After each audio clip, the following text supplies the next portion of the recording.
ბავშვთა ონკოლოგია მედიცინის ერთ-ერთი ყველაზე კომპლექსური და ამავდროულად ემოციური სფეროა, სადაც დროულ დიაგნოსტიკასა და ზუსტ მკურნალობას გადამწყვეტი მნიშვნელობა აქვს.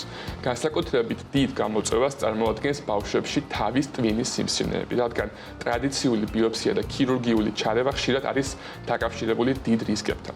სწორედ ამიტომ მეცნიერები მუდმივად ეძებენ ისეთ გზებს, რომლებიც პატარა პაციენტებს ზედმეტი გართულებებისგან დაიცავს. ამერიკელმა მეცნიერებმა გერმანელ კოლეგებთან ერთად ამ მიმართულებით მიაღწიეს ტექნოლოგიურ პროგრესს, რითაც ბავშვებში ტვინის სიმსივნის დიაგნოსტიკა მნიშვნელოვნად მარტივდება. ამ თემაზე ჩვენ საუბარს გავაგზავნებთ ჩვენს მუდმივ სტუმარ არსენ სევესკვაძესთან ერთად. არსენ, გამარჯობა. მოგესალმებით, ლევან ნინი. მეცნიერებმა ხელოვნურ ინტელექტზე დაფუძნებული ახალი მეთოდი შეიმუშავეს, რომელიც ბავშვებში თავის ტვინის სიმსივნის დიაგნოსტიკას მართლაც რომ მნიშვნელოვნად ამარტივებს.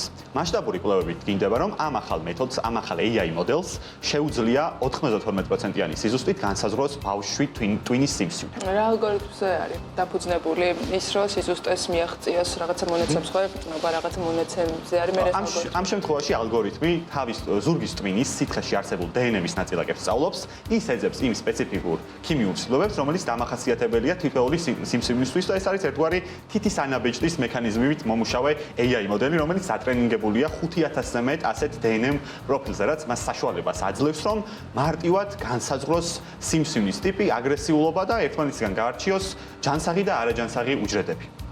საინტერესო ძალიან არსენ, დღეს გვქონია ყველა ტექნოლოგიაში, რომელიც იქნება მედიცინაში, სადღაც არის ჩართული ხელოვნური ინტელექტი და ამ ტექნოლოგიაშიც რა თქმა უნდა. მაგრამ ხშირად არის რომ ეს რაღაც მარკეტინგული გათვლაც არის, მაგრამ ამ შემთხვევაში ვერ ვიტყვით ამას. დიახ, რითი ხდის ეს მეთოდი უფრო უსაფრთხოს ბავშვების დიაგნოსტირებას? რა შეიცვალა ამ მხრივ? მოგეხსენებათ ბიოპსია გულისხმობს ქირურგიულ ჩარევას, რაც ყოველთვის დაკავშირებული არის ინფექციის, სისხლდენისა და ქსოვილის დაზიანების მაღალ რისკთან. ხოლო როგორც უკვე ვახსენეთ, ეს მეთოდი ზურგის ტვინის სითხის ანალიზს ეყრდნობა, რაც გულისხმობს იმას, რომ ბავშვს რთული ოპერაციის ჩატარება აღარ დაჭირდება იმისთვის, რომ დაისვას დიაგნოზი. ხოლო ექიმებს საქმეც უმარტივდებათ, რადგან ზედმეტი ქირურგიული ჩარევის გარეშე უსაფრთხოდ ხდება მთლიანად პროცედურის ჩატარება. რამდენად სწრაფად იძლევა შედეგს ხელოვნური ინტელექტი და ექიმებს თუ ეხმარება, ეს არის საინტერესო. ხელოვნური ინტელექტი ამ მონაცემებს ამუშავებს წამებში და პასუხით შესაბამისად ძალიან მალე უმოკლეს დროში არის და რა თქმა უნდა, სწრაფი დიაგნოსტიკა, ხელოვნური ინტელექტის სწრაფი მუშაობა ექიმებს რა თქმა უნდა ეხმარება, რომ შემდგომ უკვე დაგეგმონ მკურნალობის მეთოდები. არსენაც ახსენეთ საკმაოდ საინტერესო ჟღერს, რომ ზურგის ტვინის სითხეში არსებული DNM-ის მეშვეობით იგებს არის თუ არა სიმსივნე თავის ტვინში. როგორც ვთქვი, ეს შეიძლება დაავადების მკურნალობის ეფექტურობაში დაგვეხმაროს, რომ გავიგოთ შფოთა განმავლობაში თუ მცირდება მათი რაოდენობა და ამით ვაკონტროლოთ მკურნალობის კურსი. რა თქმა უნდა, ლევან, ეს არის ერთ-ერთი მთავარი უპირატესობა ამ ტექნოლოგიის.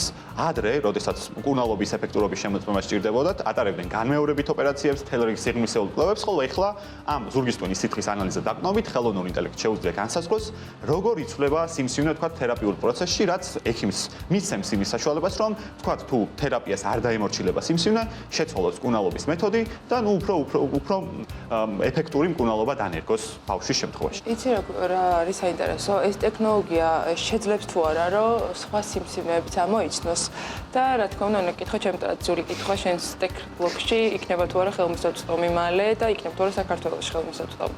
კვლევა დაიწყო ბავშვთა ნეიროონკოლოგიით, მაგრამ მეცნიერები დარწმუნებულები არიან, რომ სხვა ონკოლოგიურ დაავადებებზე, სხვა სიმსივნეებზეც იმავე ეფექტურობით გავრცელდება ეს ტექნოლოგია აუცილებლად.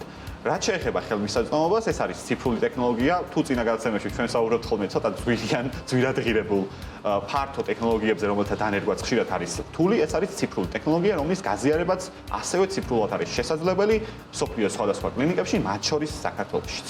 ძალიან დიდი მადლობა იმედი მაქვს, რომ დაეხმარებათ ბავშვთა და საკმაოდ დიდი ნაბიჯი ჩანს ბავშვთა ონკოლოგიის დარგში და თუ აქაც მალე გვექნება, ძალიან მიხარია ეს ინფორმაცია და ასე. იმედია მალე გვექნება. დიდი მადლობა არსენ. მადლობა.